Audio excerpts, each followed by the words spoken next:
welcome to Crooked Letter Sports Podcast, the show about Mississippi sports and the folks who play them. I'm Tyler Cleveland, a little worse for wear after the Cathead Jam over the weekend, but had a lot of fun out there. I'm joined, as always, by my co-host and dad, Rick Cleveland of Mississippi Today fame. And as always, on the week of a major, we've got our returning champion, Randy Watkins, in the studio with us. Randy, appreciate you joining us. You bet. We got a lot to get to here. Obviously, the U.S. Open and at Oakmont just staring us in the face this weekend. But I want to start, if we can, on today a little bit with the College World Series. Now that the field is set, I know Rick Cleveland's Fighting Murray State Racers have advanced. Rick Cleveland and everybody else in the world that's keeping up. But America's darling. Yeah, everyone who's not a diehard Ole Miss fan or bitter about it, they defeated Duke, advanced to the College World Series. As we were talking a little bit off air before we got started, it's one of those welcome to the show moments there on the side of the bracket with UCLA, Arkansas, and LSU. I would consider all three of those programs blue bloods in this college baseball game. Absolutely. Sure. On the other side of the bracket, we got Coastal Carolina, Arizona, Oregon State, and Louisville. So, Dad, I'm going to open the floor for you. I walked in last night expecting to hear my dad say, "Hey, man, the Braves won." Immediately, it was Murray State. So why don't you tell us a little bit about what you wrote this week in regards to these underdogs? Well, I think everybody loves an underdog, right? Sure. And, I mean, here's a coach makes, in this age where Mississippi State just hired a baseball coach for $2.9 million a year, this coach makes $68,000. Wow. In this age where everybody's playing in modern stadiums that seat 8,000 to 10,000 people, Murray State's playing in a ballpark that looks like the one over here next to Smith-Will Stadium. Yeah. Not even Smith-Will Stadium. Michael Johnson less Field. than that. Yeah, and the coach mows the grass. Yeah, there you go, Randy. Yeah, Randy's keeping up. And, you said everybody, but diehard Ole Miss. The Ole Miss people you are pulling haven't read the message boards lately. They're because pulling for Murray. Ole Miss people absolutely. are pulling We're for riding Murray. that horse. You're right. I have not read the message boards lately. Yeah. Well, They're are. They're alive and well. So, yeah, I'll tell you one thing now. There ain't a single one of those other 7 teams in the College World Series that can hit the ball any better than Murray State.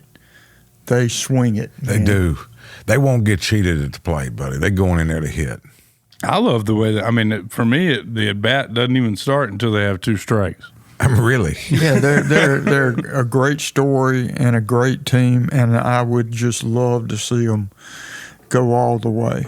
Well, as we've talked before, they can hit the ball. If you watched that game the other night with Duke, as you did, and I think you mentioned it to me, how many times did Duke fly out to the warning track? Oh, time after time after time. Yeah. I'm guessing 7 or 8. 2 of them were robbed. Yeah. 2 home runs They were robbed. over the fence. But that gets to the nature of baseball because, you got to be good. Murray State's pretty good, but you got to be lucky. You got to have good fortune. You got to be lucky to get to where they've gotten. And, when they won at Oxford, Ole Miss gave them some help. Yep. They win at Duke. When Duke played really well, Duke was extremely good defensively. But they hit a lot of atom balls, and they hit a lot of balls to the warning track. Yep. And that's what baseball's all about. 100%. Well, your Fighting Murray State Racers will be taking on UCLA at, it looks like, noon on Saturday. So get your popcorn ready.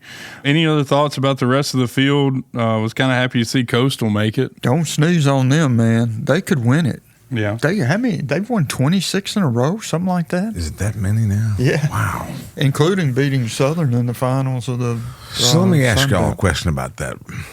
You got Murray State, which is really small. Coastal is not necessarily small, but small in comparison to LSU, UCLA, Arkansas. Sure. In the NIL world, Does the NIL help teams like that, or will it ultimately hurt those guys? It'll crush that program eventually. Ultimately, it will hurt them. Yeah, I would think. But you would think Murray State, it would hurt. But Murray State, one of their starters is a transfer from Louisville. Mm-hmm. So, there are some players that maybe play behind somebody at a Power 4 school that are really good and just need a chance to play, which apparently was the case with that kid. Yeah. I mean, so it doesn't always, and it's not always going to hurt, but the NIL is going to pretty much ensure that the big programs get who they want. Yeah. Yeah. Well, we talked about it on the show last week. I think the UTSA coach after they beat Texas, and so from their team last year, they had their best two players transferred out, including their best pitcher who transferred to Texas, and then UTSA beat Texas in the Austin Regional, and afterwards I asked the coach about his two best players leaving. He said, "We're not sitting here right now if we have those guys." He said, "We're better. We're better because of it."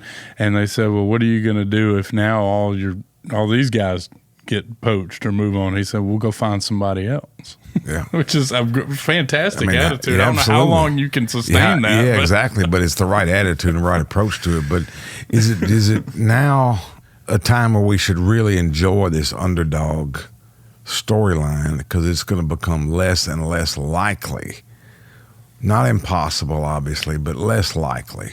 I think that's probably the case, but it will just make stories like this one even better. I mean, it's made this story even better. That Murray State can do this in the face of the transfer portal and the NIL. Yeah. It's just amazing to me. I can't believe. I mean, how many of those Murray State players do you think Bianco would love to have? At least a handful. Yeah, 4 or 5 starters for sure. Yeah, I think the schools ought to wear the payroll number on the jersey. That's what I want to see. I want to see them when they come out on the field. They have to wear the payroll number, and then as the game goes on and Murray State has scored 10, 11, 12 runs, they just keep panning over to the number on the jersey. It may have to be electronically adjustable. I think that's a pretty good idea. Instead of the name on the back of the jersey. Yeah. Put the number. Yeah. I'm just saying. Guys, I want to talk numbers because I'm looking at this U.S. Open field. I'm so excited about it. I was watching videos this morning. It seems like the thing to do on social media is to walk into the rough and drop a ball and watch it disappear. Yep. Apparently that is how you get clout on social media now. Yes. But it is pretty amazing because, you can see it if you're standing over it. But that's it. Yep. If you're at any other angle, you cannot see the ball, much less, I don't know how you would hit it. But you're going to see. You're going to find out. It's even worse than Randy used to keep the rough at Castlewood. Oh, man. Hold on now. And that's saying a lot. They got their hands full, I can tell you that. This is a beast of a golf course, and that's really not an exaggeration. That comes up a lot on golf course, but this literally qualifies. The winning score can be anywhere from 5 under to 5 over. What do you think the number will be? You think it'll be under par? I'd take even and go. I would take even and wouldn't play. I'd post even. Yeah. If the conditions are going to matter, if they get any weather at all, it's going to make it, can bump it a couple shots either way. But in previous U.S. Opens at Oakmont, the average score has been, not the winning score, but the average score in the U.S. Open has been 4 over par. But the winning score has always been under par. Yeah. But that said, they've done some stuff to the golf course. They have. They've lengthened it. Yeah. The rough, I don't think, has ever been quite this dense. They took all the trees out. Yeah, so and the left them wind with grass. So the the wind wind's becomes much more of a factor. Yep. And now the targets are harder to find too without trees. The definition is more difficult, except for the bacon strip you see down there that acts like a fairway. But it's a bacon strip. Do you remember when Cabrera won there? He had a one-shot lead standing on 18T. Tiger Woods just finished, one behind him. And that hole is 4 miles long. And it's ribbon straight. I mean, ribbon straight. And he hit a drive so far and so straight. I'll never forget that golf shot. That's the only shot I remember from that U.S. Open was that tee shot. He had to hit it. He had to do it. And then he hit it. He had a wedge into that green. Yeah. I dare say we won't see many wedges in the 18 this year. Yeah. Well, so the last time it hosted, 9 years ago, Dustin Johnson won, and I want to say he shot, is it 4 or 5 under? Yeah, it was 4 or 5. Wow. Yep, he birdied 18. He hit 6 iron. He's not a patty puffer off the tee. He hit it, but the weather was different. They just gonna have their. I mean, everybody knows going in. This is just going to be a tough week's work. Everything is going to be hard. There's not a shot, not a putt, not a chip, anything that's easy. Not one. They won't have an easy shot for the week. Nobody. I read an interesting piece this morning. The guy said the theme of the column was, what would a 15 handicap club golfer shoot at Oakmont? Yeah. And the answer to that really is that they wouldn't finish. They would not finish the golf They would course. not finish because you got to you got to carry your driver 250 to get to the fairway. Yep. In a lot of cases. Yep. And so that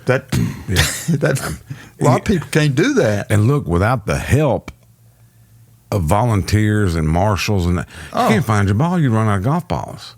Because if you don't stand on it, I can remember in the U.S. Open in '84. Finding my ball, my caddy set the bag next to it within a yard or two, and me walk back out to the fairway to check a sprinkler head and come back and I can't find it.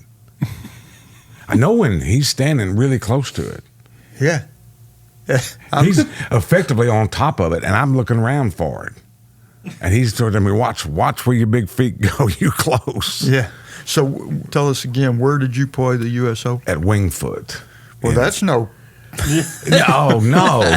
No. It's a much similar type of northeastern, traditional, old school, high rough, narrow fairways, hard, busy, fast greens, where every shot's, a torture chamber.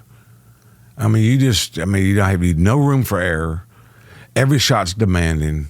And I mean, you're going to see weird stuff happen. Can we talk scores here? Yeah. Okay. 82-74. Boy, 74.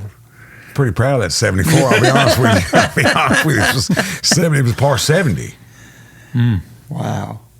I mean, I played so good to shoot 70. I mean, really was thrilled. I came out of there with my chest poked out that I shot 74. Who won that year? Fuzzy beat Greg Norman in the playoff in that towel waving thing. What was the winning score? You remember? Around even? Yeah, it might have been. It might not have been even. Yeah. It was close. Yeah.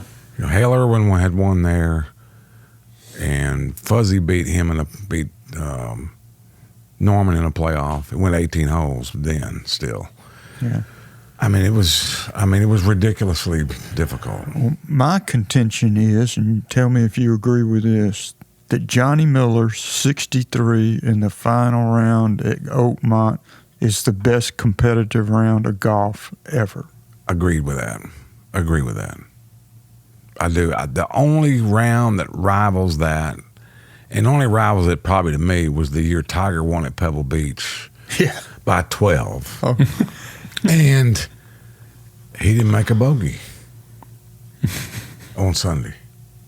Yeah. He started with an 8 or 10 shot lead, and he decided, if I don't make a bogey, there's no way I can lose. It's not possible. And then he went out there and didn't make a bogey. And it was impossible.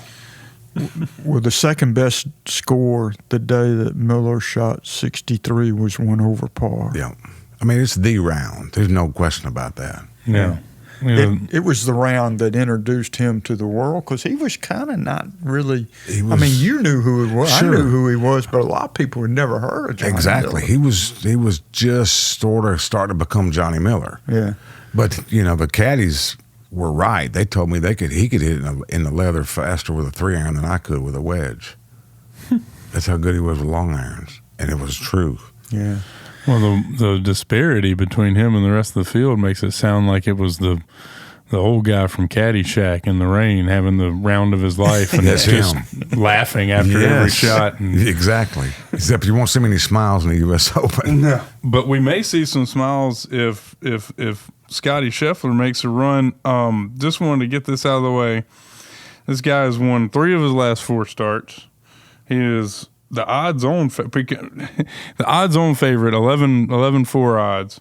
He is looking to become the first golfer to win back-to-back majors since Jordan Spieth in 2015. Did not realize it had been that long.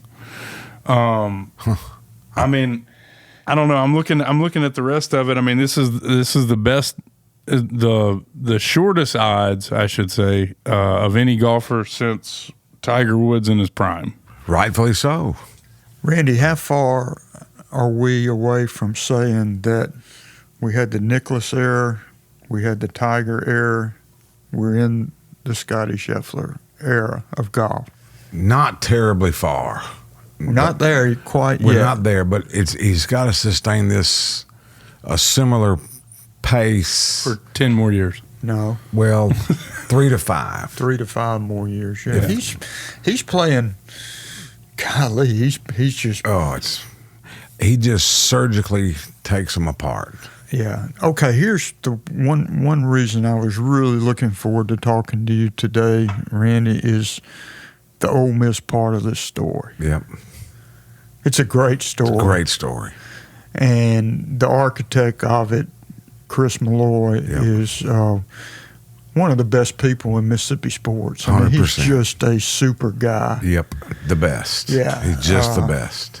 I don't remember ever having, and I know it's probably happened somewhere along the way, but one current college team producing 2 players in the U.S. Open. That are still in school. Still, that's what I'm talking about. That are still in Who are school. coming back. Correct. Both coming back. I couldn't believe when I heard Lasasso was coming back. Same here. What Chris Malloy's done at Ole Miss, the fact that he was National Coach of the Year this year was no shock to me. Yeah. I thought he could have won it before that. He's that good. Without achieving what this team achieved, he's had teams achieve less, and I still thought he was the best coach in the country. And it's now coming, it's proof positive. He has 5 starters. All of them can win at any time. Yeah. There aren't many, and I told him this, that had we beaten Oklahoma State in the semis, we would have beaten Virginia. We were a good bit better than Virginia, as was Oklahoma State, and Oklahoma State beat them not easily, but fairly easily. He would have beat Virginia. He was that much better. That Michael Lasasso is uber talented. Jim Gallagher and I were talking back and forth during the NCAAs that this guy's got some power. I've never seen anything like it. You see the legs and the. He's got Spencer Strider legs. He does. He really does. When he goes down, I mean, just with a short iron, the earth tremors. I mean, it does. I mean, it seems like you'd hurt yourself hitting down on a ball that hard. It would anybody, but somebody of that build and that much strength, and he's brave as he can be. Like he now believes in it. And another thing that Chris did, according to Chris, Mike lacked a little bit of confidence in his ability to win, and they sought help, and they found some sports psychology, motivational stuff, and it clicked. And Chris had told me before the season started, he said, we won't start. I don't expect us to start this season as a great team, but we will be a great team before the season ends. And boy, was he right about that. Funny story, 2 years ago, I was in Oxford working on something and ran into Chris at a Mexican restaurant. He was with his little boy. Yeah, Cash. Yeah, Cash, yeah. And we started talking, and I said, "Where you?" He said he had just gotten into town. I said, "Where you been?" He said, "I've been in North Carolina. I got this golfer. I think it's going to come. I think we got him, and he's got a chance to be really good." That was Michael Lasasso. Yep. He was right. Yeah. I mean, that starting five on that team, it's Vanderbilt a couple of years ago had a team where get a start on getting one of the 5 spots to go to a tournament was hard to get through the qualifying against your own teammates. Ole Miss now, Chris has a team now where the qualifying in order to go to travel is really hard to do. That's how good they are. His 6th player is named Trolley. Oh. Yeah, he's uber talented himself. Yeah, they're a great story. And Cam Tankersley, the other Cameron Tankersley from Dixon, Tennessee, a few miles from Vanderbilt. Yep. Who didn't even is the other Ole Miss player who went through the hardcore qualifying to get in the U.S. Open. Went through 2 different stages to get there and shot 8 or 9 under out at Bentry in Dallas. He shot 8 under at Bentry in Dallas in a field that was mostly PGA Tour players. He beat them. He did. He went out there and beat them. The guy's he's really, really good at it. And he's a junior or a sophomore? Junior, and he's coming back. Yep. So they'll have these 2 guys are seniors. The older Trolio will be Cohen will be a senior. Yep. I mean, they got to be number 1 in the National Post to begin the year, I would think. It'll depend on who comes back for Auburn. Yeah.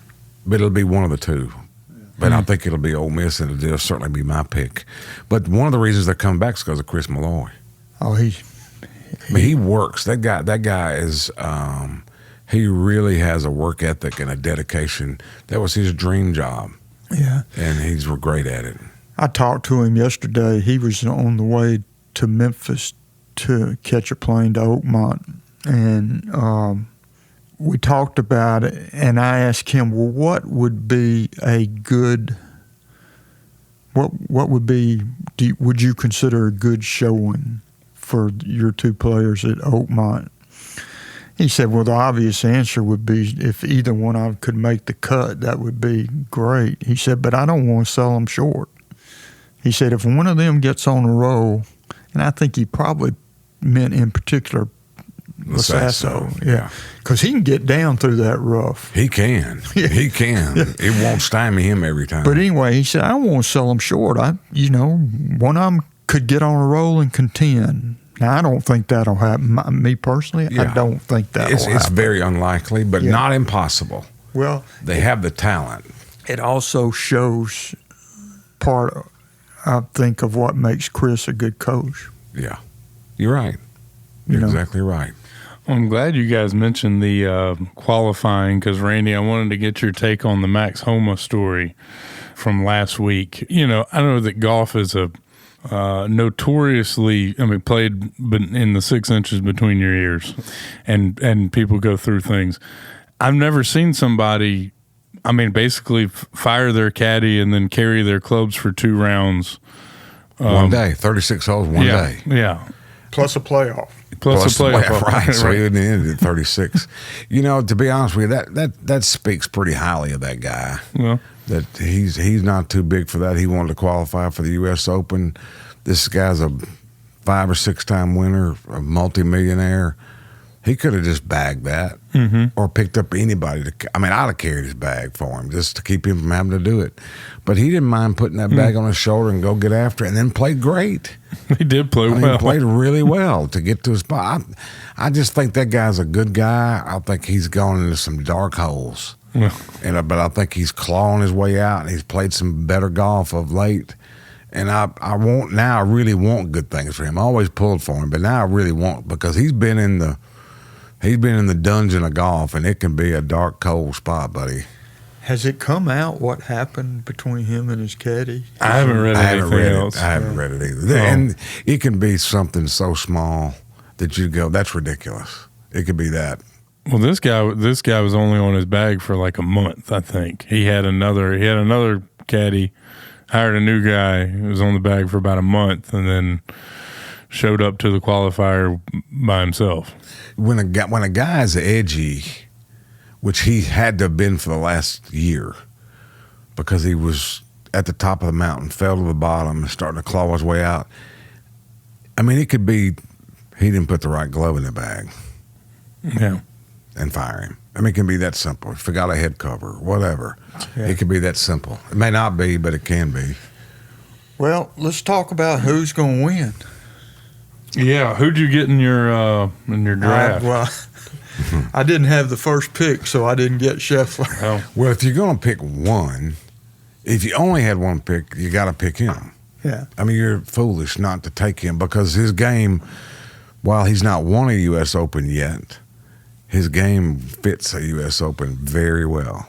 Who do you consider the most likely to contend? I mean, I think my next 3 or 4 are Xander Schauffele, Colin Morikawa, Tommy Fleetwood. I think Sepp Straka will get up in it. He's just playing well, Yeah. and he drives it. But he's an iron player, and I mean, he's a masterful iron player. what about Oberg? He's not played well enough lately for me to trust him, and I don't trust Rory at all at the U.S. Open. No. And not now. He's got the driver doubts. But Xander, I read yesterday that he's played in 7 U.S. Opens. This is his 8th. Or maybe he's played 8. 7 top 10s. His worst finish is 14th. I mean, That's golfing your ball, man. that's unbelievable, that record right there. Yeah. So his game is suited and his mind is suited. He knows how to hang. He's tough as hell. And Morikawa drives it so doggone good, and he irons so good that if I have him. I did get him. well, you got a good pick there, and I just think Fleetwood drives it so good too that he's going to be up in What it. if his first win in the U.S. Will be the U.S. the Open. U.S. Open? How good a That would story be is incredible. that? Frankly, I'd love to see it. I love the guy. I do too, and Fun to I know watch. he's not by comparison a great putter. Yeah. But I don't think this win this week is going to come down to that. Yeah. I don't think it's going to be the best putter. Yeah. I don't know, boy. Those greens. They're just, I mean, you have to 2-putt a lot. You don't have to make a lot. You have to 2-putt a lot. That's the thing. You don't have to make a ton. You just can't 3-putt a lot. And good luck with that, too. Did you see where a golfer they showed on the Golf Channel last night? A guy just dropped his ball, just dropped it straight down Yep. on the green. It ended up 30 yards down the fairway. Yep. Yeah. I mean, what somebody said they played in the Oakmont U.S. Open one time, put a dime down to spot the ball, picked the ball up, and the dime slid off the green. Oh, Snead. That was That was Snead's Sam quote. Snead. It was in my column. Yeah, it was. yesterday. That's what it Yeah. was. That's where I read it. Yeah. Which is funny. I've got 3 guys on my list that you guys have not mentioned yet. I want to get your take on it. The first is Joaquin Niemann. Yeah. I think he's still Great iron player. Yeah, I think, and I mean another guy that's just tough. And then the 2 guys from the Live Tour that I think are a threat: John Rahm and Bryson DeChambeau. Rahm just hasn't put it together for 4 rounds, but you know he's got the stuff. Definitely. And DeChambeau, I mean, I think outside of Scotty, he's got the best odds Vegas wise. Yep. And is playing pretty well. I Well, he mean, can just for get what there. it's worth. He's another one that can get down and get the ball Get it out of there. out of that rough. can. There's some guys that Cannot do it. Even tour players that are going to have to take a sand wedge out. And take their medicine, hack it back out to the fair, and literally hack it back out. But he doesn't. I mean, he He can gouge and fire. Yeah, he's And Rahm won on a similar, the way Torrey Pines was set up the year he won it, Dave Ruff was very similar to what he's going to see at Oakmont. So he obviously can do it, and Bryson had proven he can do it too. Both of them have won an Open. Well, He's won 2. Bryson has. I know that both of you are averse to live golf as I am. And I, for the longest time kept saying, they're not playing enough. They're only playing 3 rounds. It's tough. It's a different environment and blah, blah, blah. But Rahm was right there at the PGA Championship on the last day. And DeChambeau, man, I don't know. I would love to get your take on his image rehab tour that we're on here. I mean, I think he's done an incredible job of that because he flipped me. I wasn't. Right. When he came out of college, and people forget, that guy was ultra. I mean, he was NCAA champion, U.S. amateur champion. He didn't come out of there as a chump. Right. And he came out on tour and did pretty well before he went into the science of golf. Right.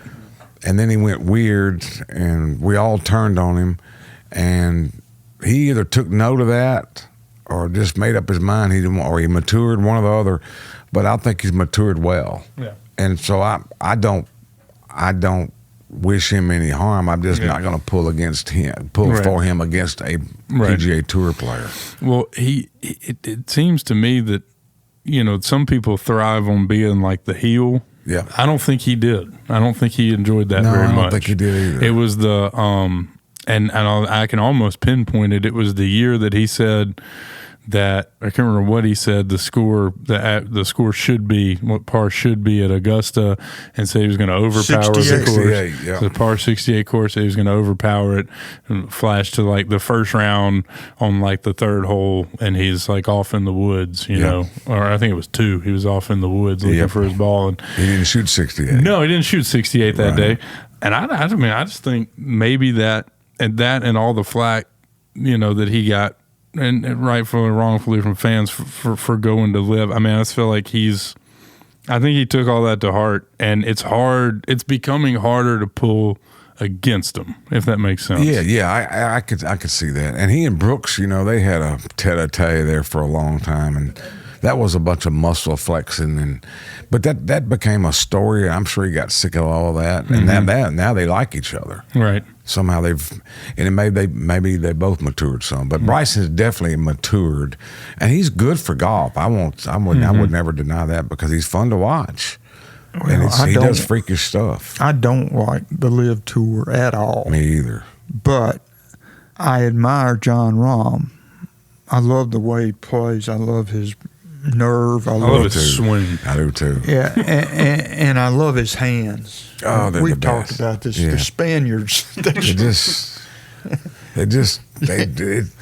good to me. It's like the club is part of their body. Like it's supposed to be there. Yeah, but he is going into this tournament apparently with a case of the bad hooks. Yep.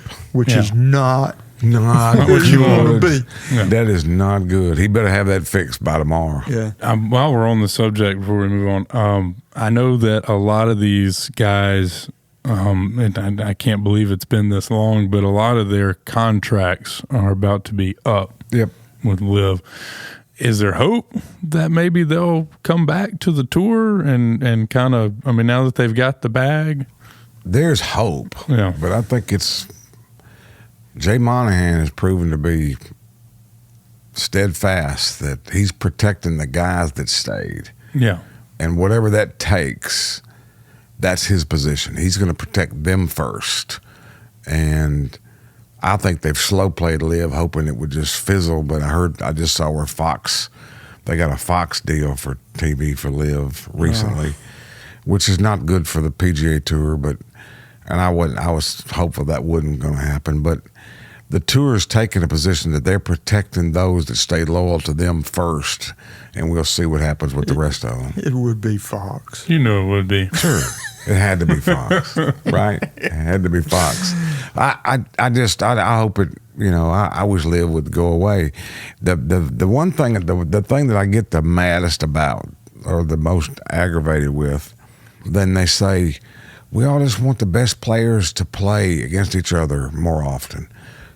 We had that. Yeah. We had that. That's what we had. But you took a week off when Rory played, or Rory took a week off when you played. And we had it on the PGA Tour. The best players are there. And to say anybody in the top 150 on the tour is not one of the best players in the world is an insult.